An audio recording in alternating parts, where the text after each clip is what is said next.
Hi Alia, thank you for joining me today for our Women Who Make It Happen series. Hi Michelle, it's fabulous to be here today. Thank you for inviting me. You're welcome. Would you be able to give us an intro to you, a little bit more about your background, please? Yeah, sure. So currently I'm a regulatory affairs practice lead at a technology company called ComplyAdvantage. So we make financial crime detection solutions for regulated institutions, usually in the financial services. And prior to joining Comply, I've had a long career in risk and compliance. That's predominantly my key area and my strength.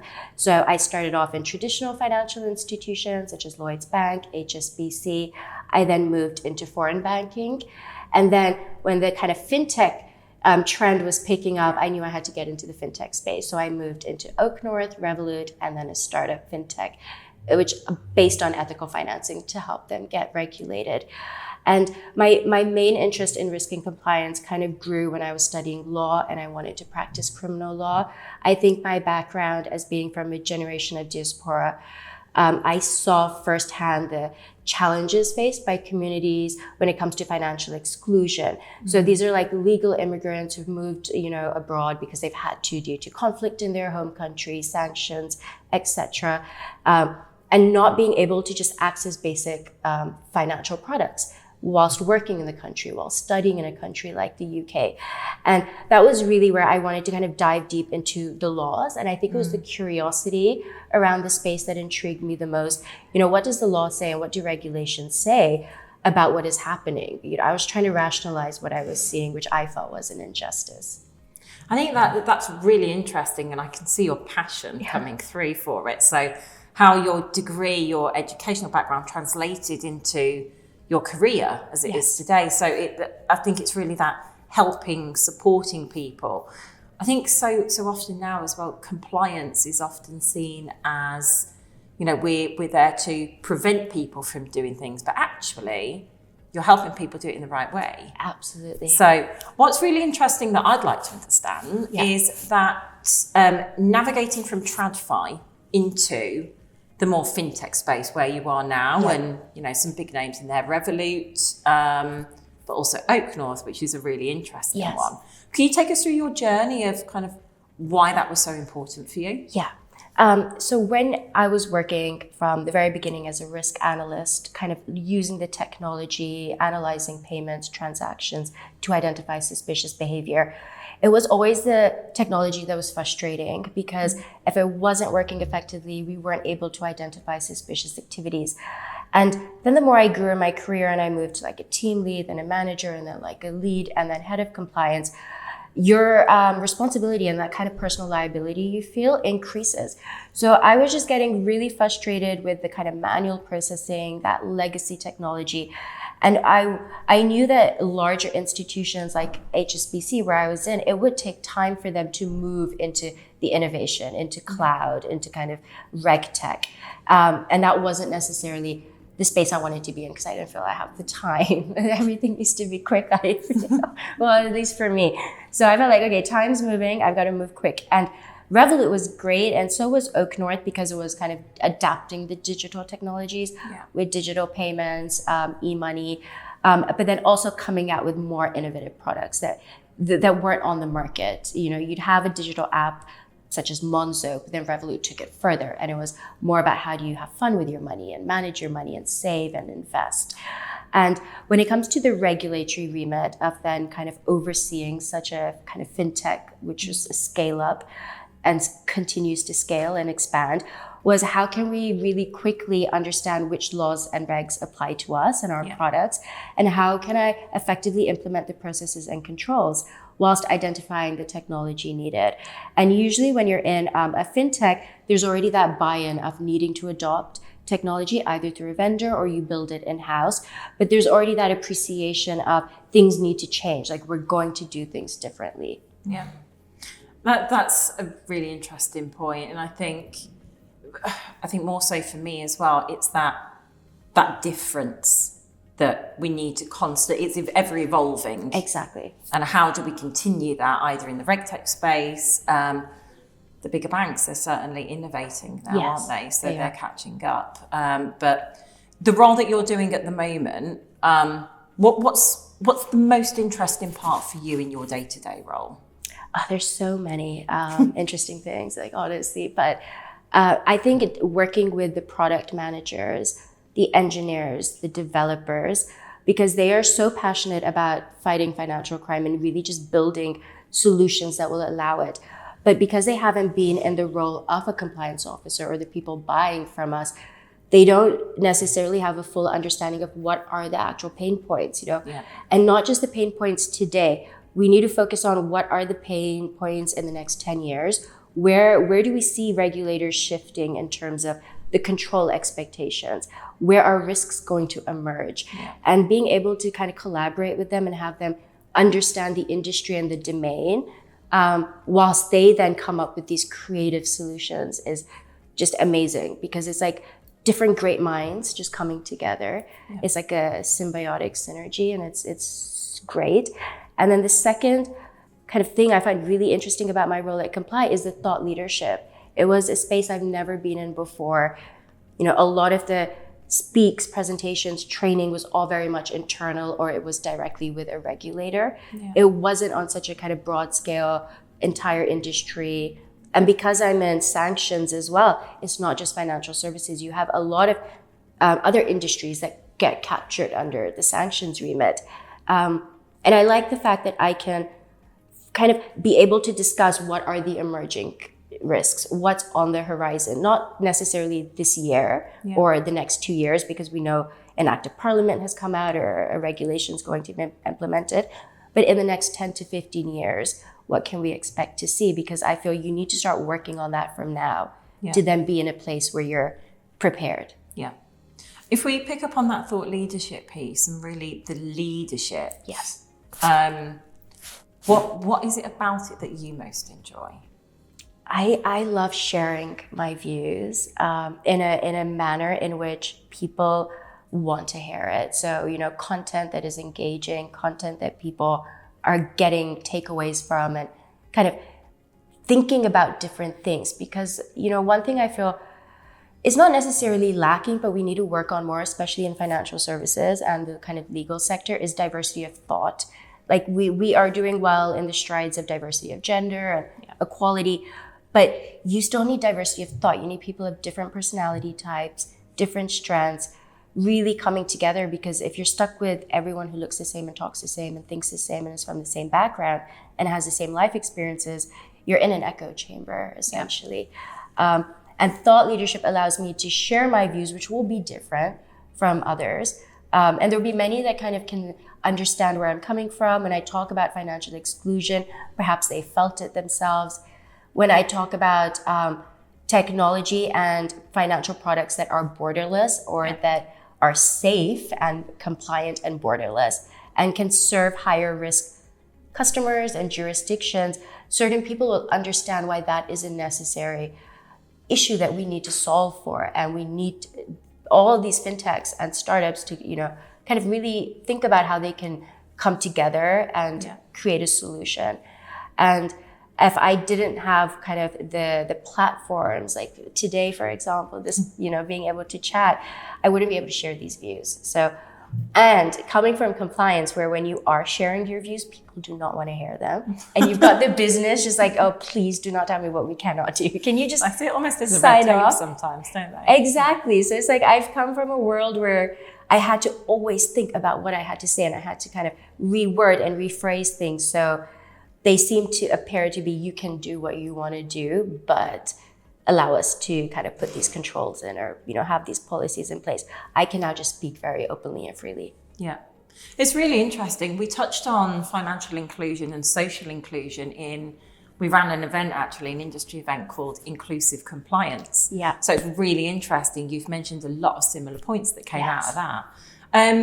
For you personally, what motivated you to become a leader? And could you tell us a little bit about your leadership style? Yeah, I think I fell into leadership. I've never been working towards a trajectory where I feel like I need to be in this position or in this role or be a leader to feel like I've accomplished anything. And I think just naturally I fell into it in my role at Qatar National Bank, where I was a deputy money laundering reporting officer. That was kind of my first leadership experience. And then moving into Revolut, where I was leading the reg compliance team. And I feel my style is, and the reason I say I fell accidentally in it is because I don't like dictating. I'm a leader that likes to empower.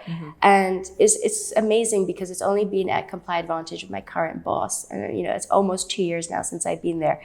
He has a servant leadership style. And I never knew what that was. But the way he was like leading me, the way he made me understand that thought leadership is a skill set I have, and I had a fear of public speaking. So he really kind of nurtured me and helped me kind of build that confidence. I would literally not be able to speak in front of like people or like a lot of people on a public forum. I know, and a lot of people say that. And it was just the way he empowered, but then he always put himself second. And I would think, this is just a guy who's either just the most one-of-a-kind leader, or there's a leadership style to this. And I follow his content like anything. He's my boss, but I'm always just reading what he's up to. And that's where I discovered servant leadership. And it's where you put your team first and yourself second.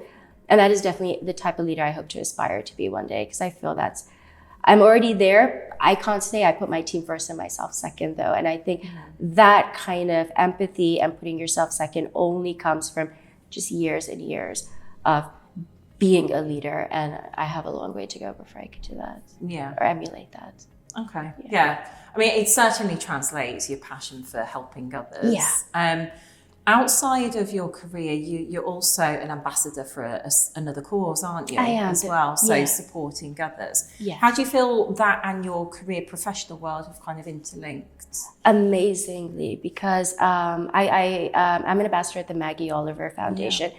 So predominantly they support victims of child and adult sexual abuse and sexual exploitation, but also individuals that have been let down by social services, law enforcement, the police, and who need to have legal advocacy on their side. But I don't support on the legal advocacy side. Mine is mostly emotional support and trauma therapy. But a lot of the victims, not necessarily the clients I work with currently, but they have been victims of grooming. And we know grooming, sexual exploitation, these are all done with the aim of generating money. And that is illicit money, and that is why that money gets laundered, and that is a financial crime. So it really touches upon the work I do, because when I'm thinking about how do we build out risk detectors for sexual exploitation, you really need to understand how it's taking place in practice. Yeah. So, how are these individuals, how are these people being exploited by giving over their bank details, allowing money to flow through their accounts, selling themselves for selling sex, but then themselves not receiving anything back. And you can see this through accounts. You can see like certain instances where money comes in and straight after, 95% of it's removed, and every month you can see it's transferred into another account. So if analysts are not aware of the typologies, it's very hard to identify that this is sexual exploitation. And I feel like when I talk to these victims, if I'm learning something that they're telling me, I can always use it in kind of a practical sense in my job.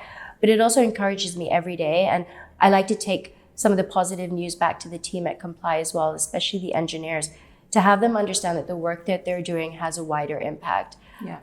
You're really helping people, saving people. If you were to block that account, it would maybe alert the authorities, and that individual could get some help.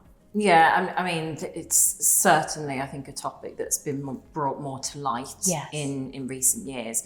How do you think attitudes in the industry have maybe changed, evolved, maybe is the best word, to be aware of these situations? Because it impacts financial crime. It does. And the portfolios that companies will have, B2B accounts, but what do you think from an attitude point of view in the industry? I think there's a good shift. There's a shift towards recognizing that financial institutions are the gateway to a lot of these activities, and really a good place where you can identify this and report to financial investigation units within a country so that they can investigate with law enforcement. What I've seen more of is, private charities, foundations working with law enforcement. So using things like open source intelligence, doing private investigations for law enforcement because they have the technology or the machine learning and AI that they use. But there's not enough. And I feel either kind of smaller groups of foundations need to come together and work, or there just needs to be more public-private partnership. There needs to be some data sharing involved as well, which is, I think, some of the challenges back here. To data, doesn't it? Exactly. Yeah. Okay. It's a really, really interesting topic. And I think just linking into the attitudes, how important do you feel it is for financial institutions to have diversity in their business, maybe to have a different attitude towards this, or a different attitude generally? What do you think about I think that? there needs to be more diversity. I think we're still not there yet. Even if you look at the boards of a lot of these companies, there are not many women, it's mostly men. And even when it comes to kind of race and ethnicity, we still need more diversity. And I think it's not at managerial level. I think it's really at that C-suite board level. It's only then where you're going to have someone who is passionate about such things, or ethics and sustainability, or ESG, let's just kind of bucket it up. And they're going to push for those types of initiatives to happen.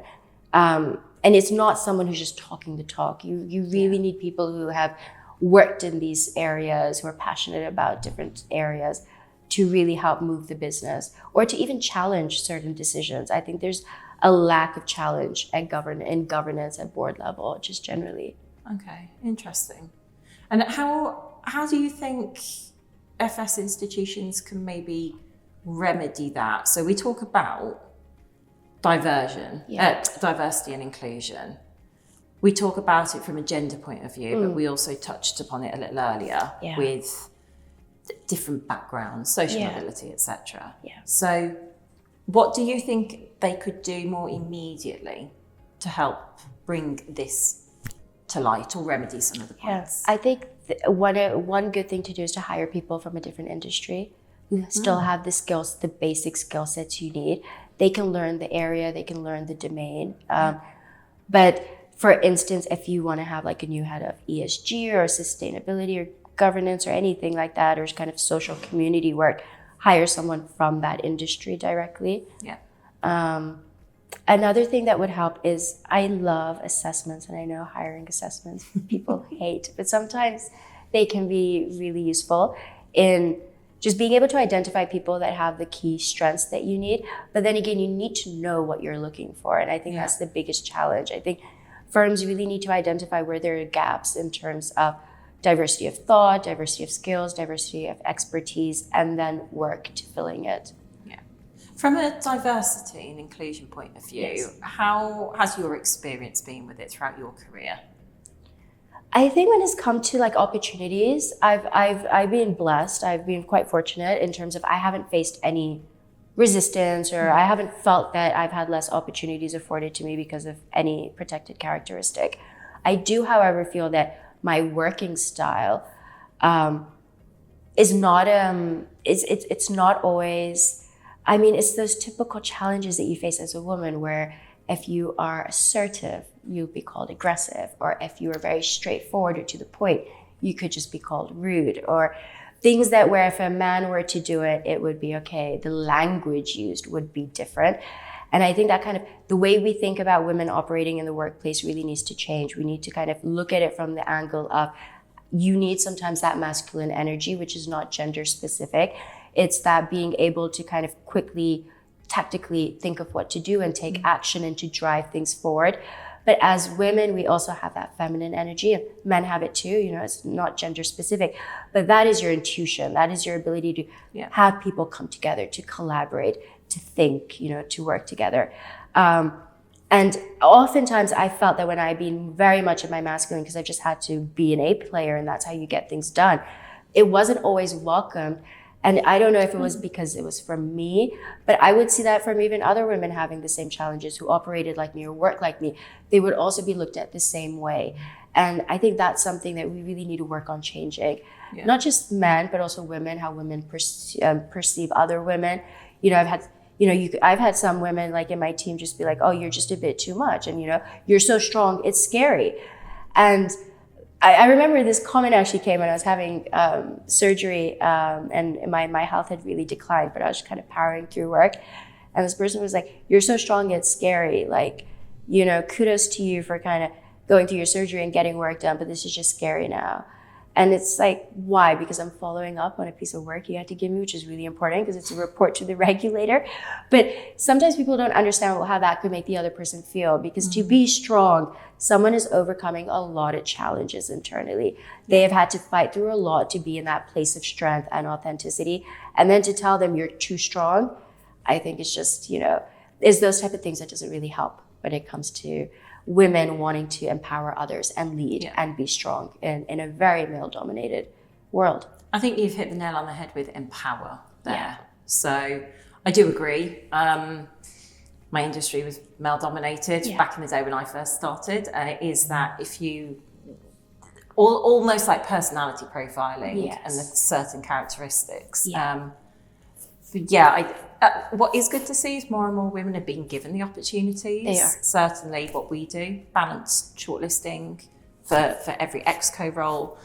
But I do think there's more that can be done. Yeah. So I'd just like to touch upon it's clearly the situation you're in, and, hat off to you, dealing with your surgery and working. How do you find that you balance your career with, let's say, other home life challenges? Because it takes a lot. It does. So how do you manage? It does. So I feel, so I don't have any children and I'm not married. So in a way I feel, saying blessed sounds bad because it's great to have a family and have children, but I have that time.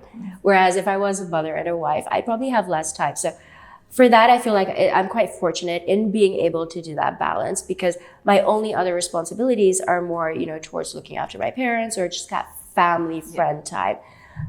Work always takes up 60%, and that's just the way it is. And it's like that also because I'm so passionate that there's certain things I'm doing, especially when it comes to thought leadership or just, doing interviews or attending conferences, that it doesn't feel like work to me. Yeah. But it's taken me a long time to reach this balance. Back when I was in the fintech space and also just very early in my career, I was working around the clock because I really felt I had to prove myself more than others.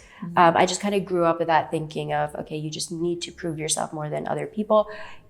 Strong work ethic was always kind of drilled into us growing up by my parents. So I was at Revolut actually, where when my mom was really ill and I wasn't able to give her all the time that I wanted to because I was stuck on work calls, past working hours, or just trying to finalize policies and things like that.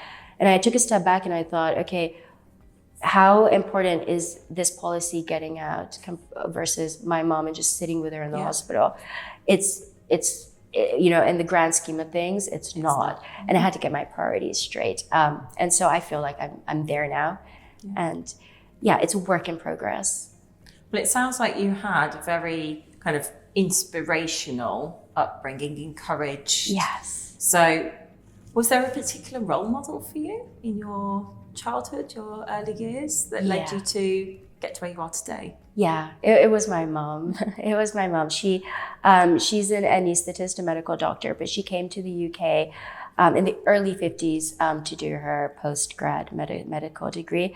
And for women back in Asia in the 50s and the 60s, like just, educating, going to university, but then going abroad somewhere to then do postgraduate kind of further education was just unheard of. And it really, I felt like, okay, even back then, my mom was like this trailblazer, and she had the encouragement of her family, of course. And then she met my dad, she got married, and I just saw throughout her career, she was, dedicated to her job as a consultant. She always made time for her husband, my dad, as a wife. She had time for us kids coming to school performances where she had to. And I never understood how she did it. It's just this multitasking that she had just, really just got the knack of. And I think the biggest inspiration for me from my mom came from, she always told me, you need to give back more than what you want to receive. So, and there's this quote by Maya Angelou, which I always think of, which is, you can't live through life with a catcher's mitt on both hands. Sometimes you need to throw something back. And that kind of personality of hers, that giving nature, where she was like, everything you give out, you'll get back, whether that is bad, whether that is good. So obviously we should try to do good.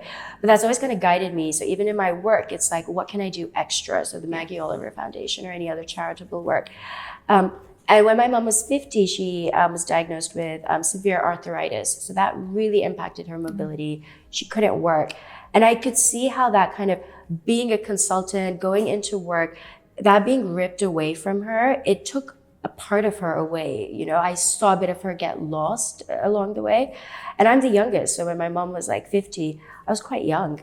And just seeing the way she kind of just overcame that. She didn't allow not being a professional or not being able to work get to her. She felt empowered by being a mother, being a wife, you know, a sister, a daughter. And that really kind of honed in how even our personal relationships can give us so much fulfillment and success. It's not just work. Yeah. I think that's a very powerful quote. If we were to end on today, what advice you would give to younger talent, younger female talent, even to your younger self? Yeah. What would that be?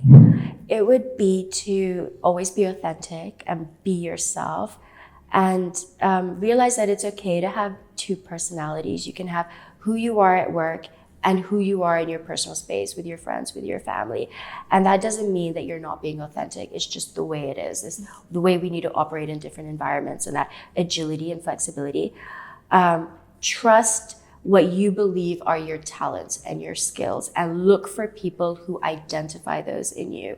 If it's intuition, so for me, it's, just quite, being intuitive, being able to break down large regulations, legislation, understanding how it applies, and also just being very straight and to the point. Some people don't like that. Some people want to go around in circles, and have a project go for months. It's like, no, I like to get to the point. And it's taken me a while to find people who've actually identified that these are qualities and talents that they want. And once you find those people, nurture those do not take those relationships for granted. Always nurture, keep in touch, check in with them, find those mentors. And they need to be mentors that know what your skills are, but also can work with you in identifying skills you didn't know you had, and then you build on those. Some very interesting points there. I think I need to listen back to that as well. But Alia, thank you very much for joining. Very insightful, and obviously congrats to where you are today, but all the best for the future. Thank you so much, Michelle. It was a pleasure. Thank you.